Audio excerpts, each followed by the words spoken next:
Hello and welcome. Welcome everyone to our first virtual marketing conference, Engage, Educate, and Empower. I'm so glad that you've taken the time out of your busy schedule to be with us today. My name is Nanette Gray, and I'm the founder and CEO of Lemonade Creative Marketing, located down in South Louisiana. And my company is one of 10 sponsoring companies that have worked diligently over the last 2 months to put this event together for you. So we hope over the course of the next hour and 45 minutes, you're able to glean at least one gem or pearl or idea that you could take back to enhance the marketing with your company. When we were talking as coordinating colleagues, we're all in the same industry, but we feel that by working together, we're stronger together. That was one of the messages that was created and sent to you in the VIP box. Speaking of the VIP box, that's one of the things that we did to be able to generate some buzz for the event. And that's something that with this new normal, it's something that's going to be more and more common. And each of us is working to help work with our clients to be strategic in their use of it. So for those that registered early, we sent out this wonderful VIP box. And the thing that we wanted to do was to show you that there's so many different ways that you can utilize branded promotional merchandise to really engage, educate, and empower your marketing, especially during this time of COVID. We're already in September of 2019. That's just mind-blowing to me that the year has passed and we're already in September. It's like we blinked. But in the box, there were several things that I wanted to just call quick attention to. One is, which is this t-shirt. To the naked eye, it looks like just a normal t-shirt. But if you read the label, it shows that it's made of 25% recycled plastic bottles. Now, how that's impactful, sustainability is something moving forward, not only in our industry, but as we work to be better stewards of our earth. Sustainability is something that's going to be really big. So these t-shirts, you're going to learn more about in the apparel session. And then one of the questions we got asked is, why is the logo on the shoulder? Well, that's a really good point, because in this new normal, we're looking at Zoom conferences that cut the screen here. And so if you have a left chest logo, oftentimes that's not going to be visible. So this is one of the new and kind of more innovative ways to make your branding still be able to be impactful. One other thing, did you notice at the bottom of the mug is the name of the conference? So that's just another little sneaky strategic way to be able to brand. So you're going to learn all kinds of ways to be able to engage your prospects, your customers, and even your work from home employees with different promotional ideas that we're going to try to give to you over the next hour and 45 minutes. So I'm going to set the stage of what's going to happen with the agenda today. We're going to start with 2 sessions at 9:30 Central Time. We'll have our first sessions, and there'll be 3 different sessions you can choose from. If you go under sessions, you'll be able to see which conference session you find most interesting, and you just select it and enter. If you'd like to bounce around, you're also able to do that as well. We will have a recording of this entire conference, and so if you needed to do a playback, it'll be available as well. And then at 9:50, we have the second session, and you'll have 3 different sessions to choose from, one of which is online company stores, which I know that there's a lot of interest in that, especially in this time of COVID. So I just really, really appreciate you taking the opportunity and the time to be with us today. I hope, again, that you gain some gems and pearls of wisdom. And what I'm going to do now is introduce our first speaker. Our first speaker is going to be Roger Burnett. Roger is, oh, there he is. Hey, Roger. Hi. Roger is on fire today because he is one of the leading voices in our industry when it comes to cause marketing. I'm sorry. I'm so sorry. There's a COVID reality if you ever saw one, right, Nanette? And so that was the other thing I wanted to mention to everybody is bear with us because there's going to be little nuances in this whole new normal, but it's something that will just go with the flow. We did give you a box, and hopefully that accounts for something. But anyway, Roger's book is hitting the shelves today. And Roger, can you give us the name of your new book? Yeah, it's Red Goldfish Promo Edition, How Promotional Items Leverage Purpose to Increase Impact. Leveraging purpose, that's what it's all about. So without further ado, let's take it away, Roger. All right, let's get into this thing. And we want to make sure that we are good with our time. So want to make sure, Nanette, you can see that okay? Everything okay on your side? Mm-hmm. All right, let's jump into it.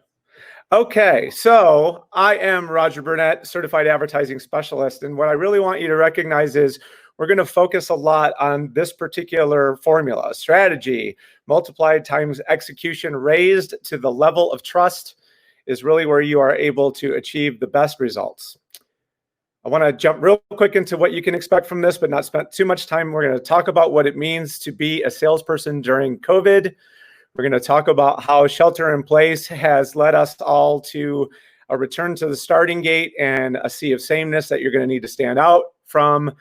We're going to talk about why differentiation via added value is a very, very strong way for you to be able to stand out in that sea of sameness. We're going to talk about the concepts of alignment and attunement and what those mean within the topic of differentiation via added value. And then I'm going to make the case for why purpose could be one of the places that you could align in order to show your differentiation strategy. If any of this is interesting to you, there's the book that is, as Nanette said, is releasing today on Amazon. So you actually have the opportunity to take some of what you learned today and bring it right into the book if you're interested in doing so. So let's set the stage as we talked about. So what's going on in the world today? I wonder what's going on in the world today. And really, as we think about what being a salesperson in the COVID era really means, what we must recognize is that all of us are faced with this decision-making that's necessary in order to be able to be seen as someone that people would want to give their money to when resources are constrained and times are tough. But on top of that, we're all individually dealing with a set of circumstances that are really unprecedented. I don't have to belabor this point, but there are things that are happening, including 42% of Americans have personally experienced a political disagreement in the workplace. And then you add in the socioeconomic factors that are also weighing on society right now. Those are considered to be somewhat divisive things. But for the rest of us that are not participating in divisive discussions, we're dealing with things like, how on earth can I be a productive seller when I have my kids at home? Because not only do they make me inefficient, but I have these worries about whether or not my kids are actually getting a decent education and whether or not I should be devoting some of my time and attention away from my work and towards making sure that my kids are actually getting educated. So that is a massive change for most people when it comes to having to work from home. And then on top of that, what we're seeing in the actual business to business marketplace is this dramatic acceleration of what had already been happening. But what we're seeing with certainty as these statistics are starting to show, and the chart on the left was based on an April survey of this year that shows, a 10% increase in online searching for web support and a 3% growth in e-commerce where people are buying things online that maybe traditionally they hadn't been doing before. So that effect has a dramatic effect on what's happening from a sales support perspective, with dramatic drops of inside sales teams, but even more so dramatic and drastic drops in field sales organizations, which largely has to do with the fact that no one was really willing to allow any of us into their place of business when they weren't there. And being able to have in-face meetings versus having a Zoom meeting has made the need for that person-to-person interaction become somewhat diminished. And then, even more importantly, as people are moving towards this online-based buying model, What's really changed on the part of the people who are making those purchase decisions is as they search for new solutions to problems that they have. Not only do they want to be able to find you online in order to be able to evaluate you prior to doing business with you, they're actually looking more towards their peer groups and their communities to learn more about potential solutions to their problems. So in order to be able to be seen as the choice that would be top of mind for that particular consumer in the moment that they're making a buying decision, you need to be on the minds and especially the hearts of the people who are already doing business with you, so that when they're approached by their peers, you're going to be top of mind and the first words out of their mouth when they're asked for that kind of referral.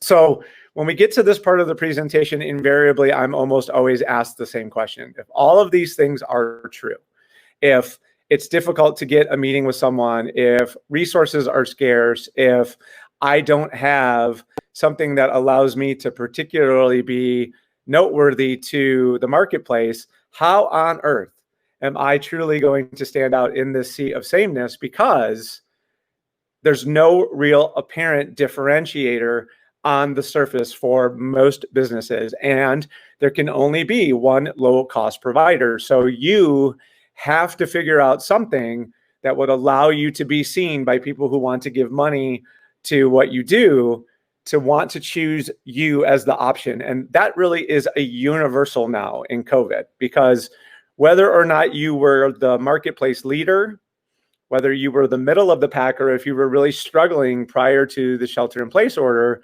what this has really done is in most marketplaces that have in some way, shape, or form been affected by COVID, we've all been returned to the starting gate. So there is an opportunity for marketplace movement for people who are able to be seen as differentiated as the market starts to rebound, because we know that some of the changes that have happened are going to be permanent, but some of them will only be temporary. So more so than ever, businesses of all sizes are seeking answers to problems that they've maybe not had in the past, or perhaps weren't giving a lot of consideration to because they were more worried about getting orders out the door and doing the things that were keeping the revenue line moving, while we were enjoying a 10-year run of unprecedented prosperity from an economic perspective. But regardless of whether you're a small business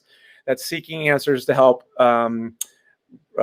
be able to bring you back to relevance in this new economy, whether you were a growing business that now has been somewhat idled, who needs to reconsider what it is that you might do going forward, or if you're a large organization, everyone has new challenges that they're trying to seek answers for. And so essentially when we return back to that original formula, which is trust is elevator of strategy and execution, to just leave that to the word of trust is too broad of a perspective. So what we wanted to do is have you recognize that the elements that all of these different types of businesses are seeking in this moment is a combination of character and competence. And you have to be able to show people that you are both the competent choice and someone from a character perspective that they could put their trust in, because these are somewhat perilous decisions that these business owners are trying to make with respect to what they should do going forward. So trust becomes paramount in this instance. But before we get to that, let's think about the ways that most people traditionally start trying to find the solution for a problem. Let's set aside the fact that that's typically done via Google. That's not really the important thing to consider here. What we want you to be thinking about is, what are the problems that people are going to be having as they're trying to set their businesses apart from their competition in this moment? What searches are they going to be seeking in the ways that they're going to try to find those solutions? If you can align yourself and create a set of breadcrumbs that give them the opportunity to find their way back to you, you have the best opportunity for them to see you as a credible source for a solution to the problem that they're seeking. And then once you've gotten them to that point and you've been successful in converting them into someone that may stick around and do business with you, you're constantly having to stay ahead of the game here, because once you've solved someone's problem, that's not really the end of the relationship. It's really the beginning. And by staying focused then on once you've solved their problems, by being able to create a steady stream of proactive ways to meet their needs in ways that maybe they're not even considering yet, is really the way to be able to hold on to those customers for the long term. And then if you really want to get to the end game, where you have people who are just raving fans, you really have to invoke a set of feelings in them that makes them feel like you're treating them as someone special.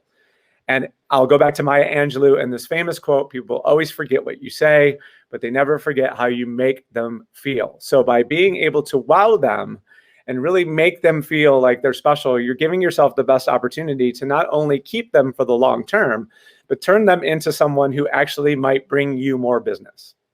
So how on earth would you do that? This really boils down to the concept of differentiation via added value.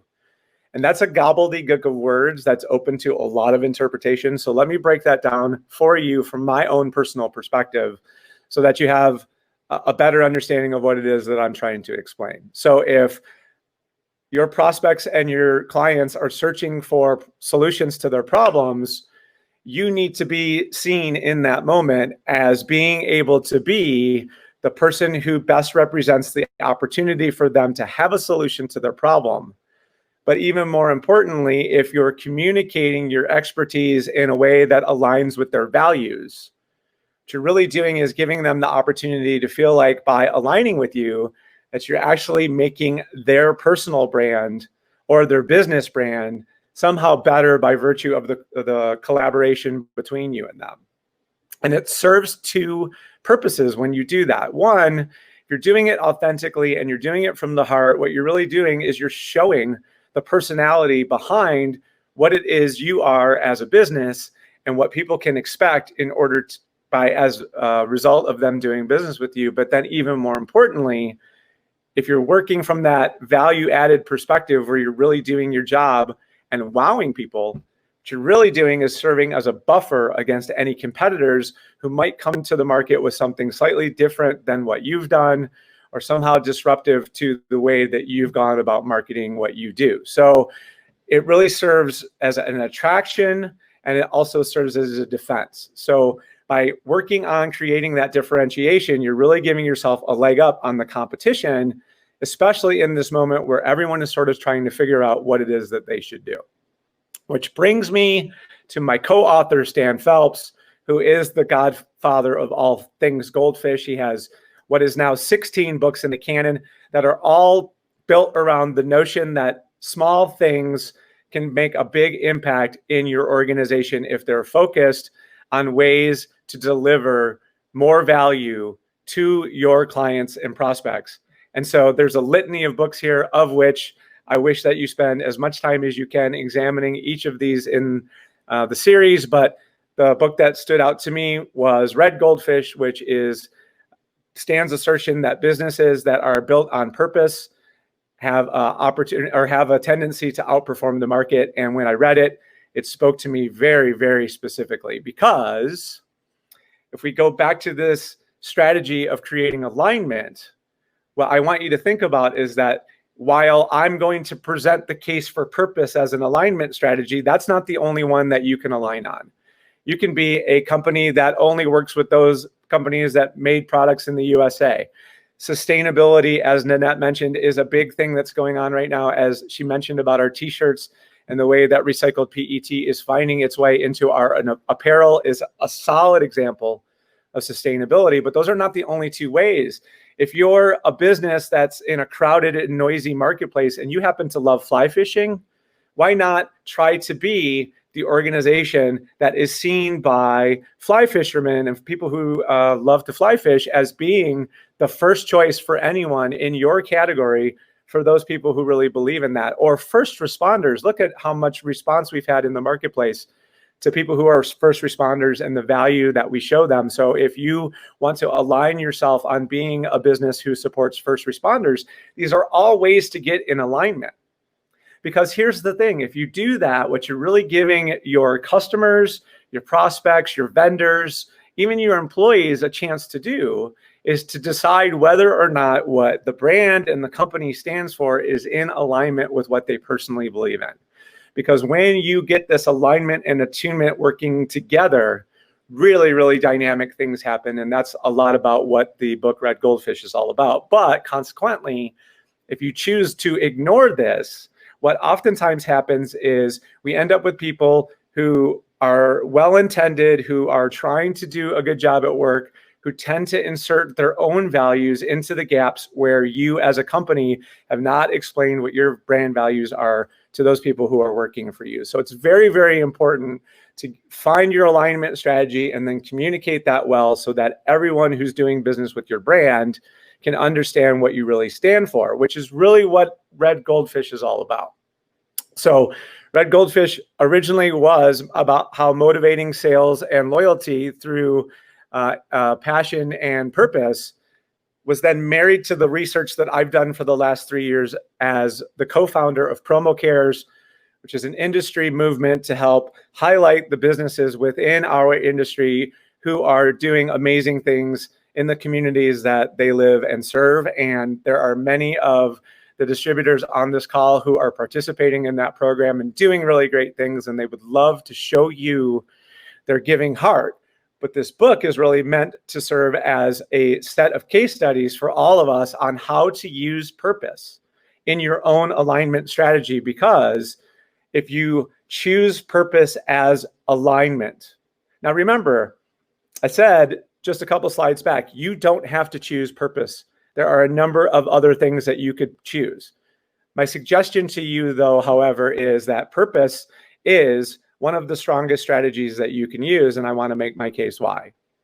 So let's think of it from the perspective of how it's being examined by people far smarter than me. So this is the 2020 Global Marketing Trends as published by Deloitte Insights earlier this year. And inside, they basically lay it out and say that purpose, many organizations are successfully driving purpose. And there's really three main reasons behind this. Purpose is really hard to fake. So people who decide to align this way typically have it as the core differentiation strategy for their business, and they build everything about what they do around it. And so consequently, it means something to people of all age demographics. We learned that in the book, regardless of whether you're 20 or 60. People like to believe in something that's bigger than themselves. And this has a way of becoming the central theme around most companies once they've chosen to make purpose the place that they're going to align. But then obviously authenticity here is important, because if you're not willing to tell your story and be willing to put it out there in a way that people are going to be able to find it, it's going to be difficult for you to be seen as someone who's walking the walk. And a lot of people are very scared to do that because they're concerned about inauthenticity. But if, as it says in the top, if it's a core differentiator for you and it's a part of who you are, then you're going to be able to make that work. So my time doing the research in Promo Cares that will go into the book has told me three things. Businesses aligned on purpose have experienced better than market average sales growth. Their employees have a tendency to not leave them and will stay longer and be willing to tell everyone that they know how proud they are of the company that they work for. And the people who are doing business with you have a tendency to not only be excited to continue to work with you, but they're so excited about their collaboration with you as a brand that they're actually out in the marketplace telling people about you. So record sales, loyal employees, and raving fans based on an alignment strategy centered on purpose sounds like a winning strategy to me. So if you really wanted to think about how you could get started, this is where the book is going to be able to give you a head start, because what we learned in our research was there are 5 very distinct categories where you as a business could think about where you might get started with your own purpose-led strategy, and they are these 5. There's a give back, diversity and inclusion category. The environmental and sustainability stuff that's going on is amazing. The experience section is just chock full of some of the most amazing stories you're ever going to hear. And what it really always takes us back to is this notion of trying to be seen as the trustworthy choice in your own market, because never before, as we mentioned in the beginning of this presentation, has trust been as important as it is. And regardless of where you are in your relationship with another person, if you begin the conversation with a healthy consideration of where you are in the trust index, you can then break down your own behaviors into a set of things that you do that are based on your understanding of where you are in that trust index with that person at that moment. And it gives you the best opportunity to take the strategy that you're using, the execution that you're multiplying to that strategy, and then improve the trust that you've built with that person in order to be able to give you the best possible chance for success. Nanette, I did it. I made it. I landed the ship. Woohoo! Great job, Roger. You did it. And you're right. Purpose is very much alignment. Alignment is purpose. So thank you so much for that. And I'm so excited for you, Roger, with you guys dropping your book today. Yeah. You know, that's very, very exciting. And it has to be to see something that you've created that's on Amazon. No doubt. No doubt. And even for me, more importantly, I've always been a community-minded person. So the fact that the book is really just a treasure trove of stories that I know about other businesses in our marketplace that are doing incredible work makes it that much more gratifying for me. It's not about me. It's about what our medium can do when it's employed with a purpose-led strategy behind it. And it's been a lot of fun. Absolutely. And we wish you well for, you know, your book. And also thank you so much for participating and being our keynote for today. And we hope that that Roger's message was impactful for you. And now we're going to go to the next part of our program. We have 2 sessions. One's going to be at 9:30 Central, and then the second one is going to be at 9:50 Central.